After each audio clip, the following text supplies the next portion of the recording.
Mohammed Ben. It sounds like we're going to have another rant at him.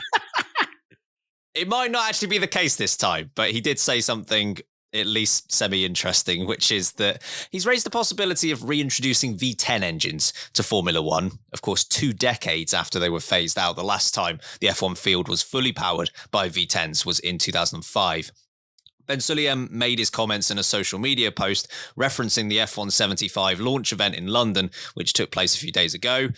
This week's F1 launch in London has triggered a lot of positive discussion, he said, on the future of the sport.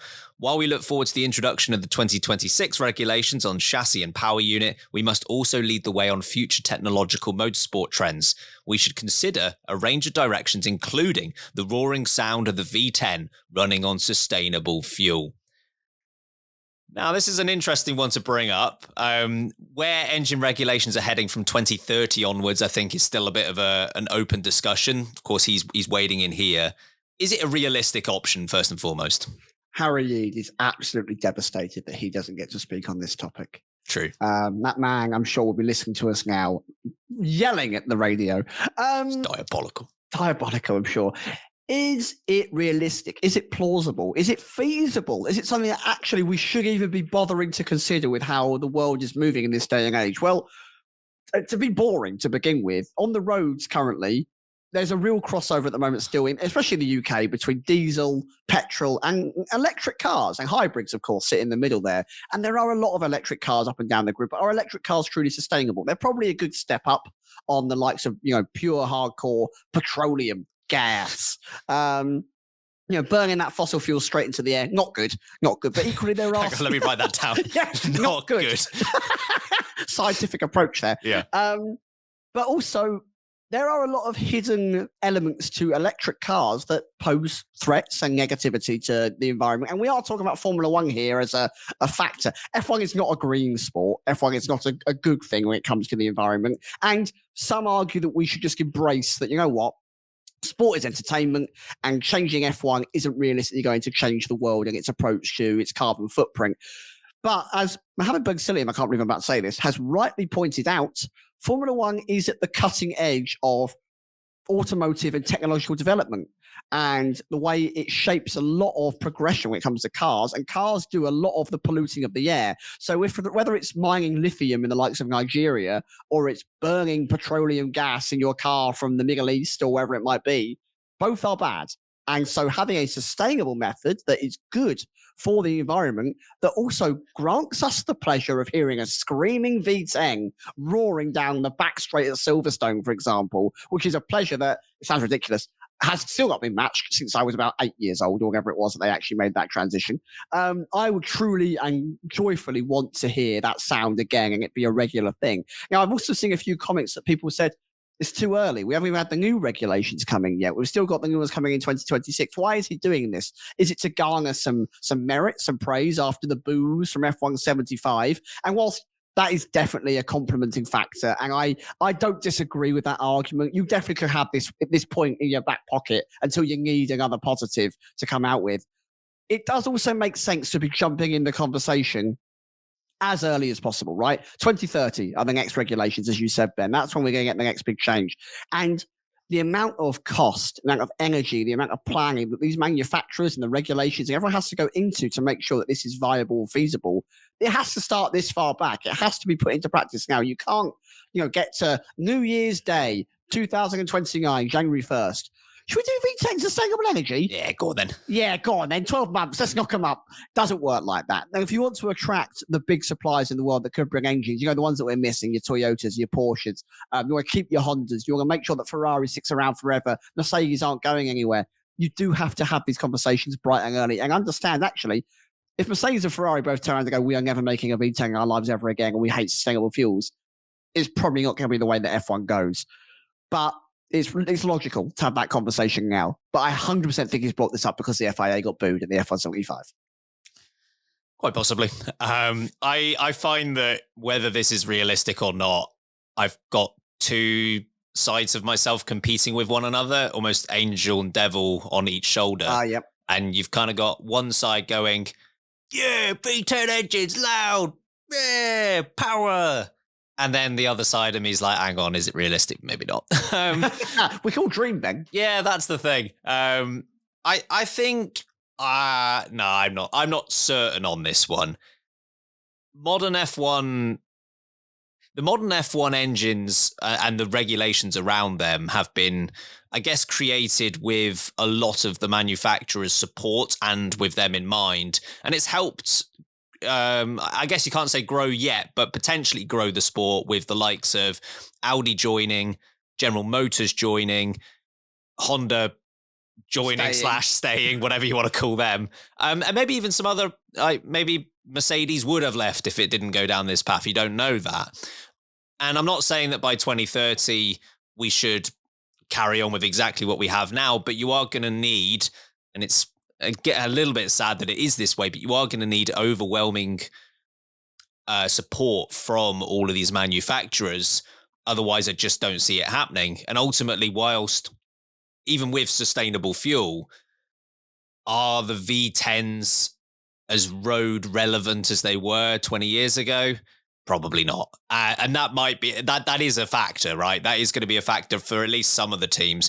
You'll get some teams like, I don't know, maybe Williams and Haas, who aren't necessarily an engine manufacturer, and they just might want to go with whatever is best for them and their F1 team. But you are going to get some other engine manufacturers like Audi, like Mercedes, who are definitely going to be at least thinking about what is that road relevance. It's a bit of an outstanding question how important that is, but I think you actually raise a really, really good point. And I'm going to play devil's advocate here a little bit and flip it and go, well, actually, if someone in the back end of Mercedes or the back end of, a Cadillac or a General Motors goes, well, actually, sustainable fuels could be an option for us, but the general conception publicly is that that fuel type doesn't work. If we can make the marketing push to make Formula One work on sustainable fuels, maybe you flip the movement away from hybrid, which again was championed very early by Formula One, and go to a sustainable fuel model, and they lead the charge rather than follow what might be suitable for now on the roads, if that makes sense. Yeah, absolutely. That is, again, part of what Ben Sulayem is saying, is that they don't want to necessarily be following what is being said. Like, they don't want to follow the trends. They want to be the ones leading the trends. Yeah. So you can't work in, you can't have a set of regulations from 2026 to 2030 that's based on the relevance of 2020 or 2021 when they might have been announced. Yeah. And the same thing's going to apply for the new regulations. So that's entirely possible. I guess the other thing that I'm less certain about as well is cost and logistics around it. Obviously, there are a lot of wealthy F1 teams, and maybe the budget is right to try something different in 2030. But if things haven't moved forward in the way that some might think they will right now, it is going to be, it is a massive investment to go away. It was when we went from V10s to V8s and from V8s to V6s, and it will be regardless of what the next one is. Again, it's just the manufacturers having such overwhelming power in the sport that if they're on board with it, you've got a great chance of seeing it through. And if they're not, it makes it very difficult for you. Yeah, very fair point. There is a lot of politics in Formula One, and even if you think that something might be the perfect option for us as consumers, or it might improve the entertainment of the sport, unfortunately, unless it gets the buy-in from those 10 teams, it is almost impossible to get that across the line. One question I had on this that I haven't got the answer to, helpfully, is... Good. Yeah, that's where all great questions start. He's gone straight to V10s and ignored V8s completely. V10 is the better sounding car. Yeah. I think that V10 has a sensational relationship. There is a lot of the audience, our age, our demographic, that grew up with F1, people older than us, so our parents, who would have loved F1, who can still very much get behind V10. I also think that the V8, it was in a slightly dodgy period of Formula One. So if you're looking at that nostalgic element of Formula One, I don't think V8s hold the same romantic feeling. I think the V10 is almost like the best PR movement. Whether he actually intends for the V10 to be his actual option, and V8 might be perfectly viable for him. I think the V10 gets the working man of F1 on board for him, right? He goes, yeah, I love V10s, me. It's the biggest number. Yeah, well, 1 to 10. Yeah, 10's bigger than 8. Yeah. That's all I learned. So I think that might be part of it. I think that might be part of it. And also, it does just make the best bloody noise. And he knows that. He ain't stupid, Yeah. Ben Sulayem. He says a lot of stupid things, but he's not actually stupid.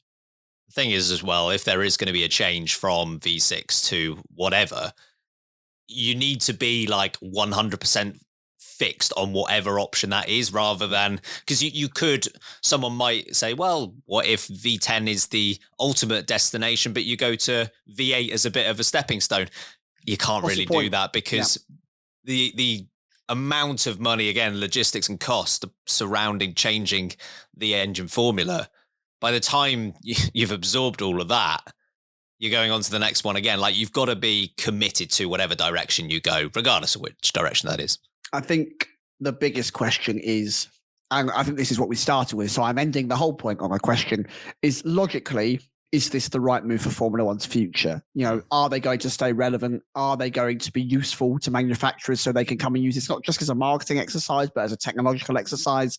Is it going to benefit people enough that they can go, okay, they're polluting the world, but we get a lot of tech out of it. We get a lot of information out of it, and we get the entertainment side as well. And if they choose the wrong option, as we kind of saw with how the 2014 regs were handled, it can really damage the sport long term. We could be in a place where for the 6 years on, from 30 to maybe 2036, we have a very dull sport that's very one-sided or doesn't produce anything of use. So you really have to make sure that however it is it's judged, whatever formula is chosen for these engines, it's relevant, it's entertaining, and it's fair and accessible for a lot of these teams. Yeah, I think that relevance factor is the one that is probably most boring for the average fan, but it is going to be important. I think I already mentioned some of the manufacturers and how much power they have, but think of Ford as an example. Like, they're not technically in the sport as a full-time engine manufacturer, but their decision to link up with Red Bull was, I don't know how I remember anything from that god-awful, boring introduction we had from them a couple of years ago. But one thing I do remember is how much they stressed that the engine regs were one of the reasons they were there. So, yeah, I think that is going to be important. I know you've touched on this already about Mohammed Ben Sulayem and why he might be saying this, whether it is truly what he thinks or whether there's politics at play. Is it both, or are you seeing this just as politics? Oh, I think it's definitely both. I believe you can think something and also have some kind of political buying or motivation behind what you're saying. And Ben Sulayem will have grown up seeing Formula One in that era, right? He probably will have an affinity to that era. He probably will have joy seeing that era. Do you know who's also an absolutely major global fuel producer in this world and they don't want to move away from electricity? The Middle East. Guess who's reinvesting in Formula One? Oh, no. You've got to be kidding me. They're reinvesting. Saudi Arabia. Reinvesting. No one guessed it. Doha. My best joke of all time. Yep. Yeah, and obviously we know that he has a lot of affinity with that part of the world. We know Formula One is growing.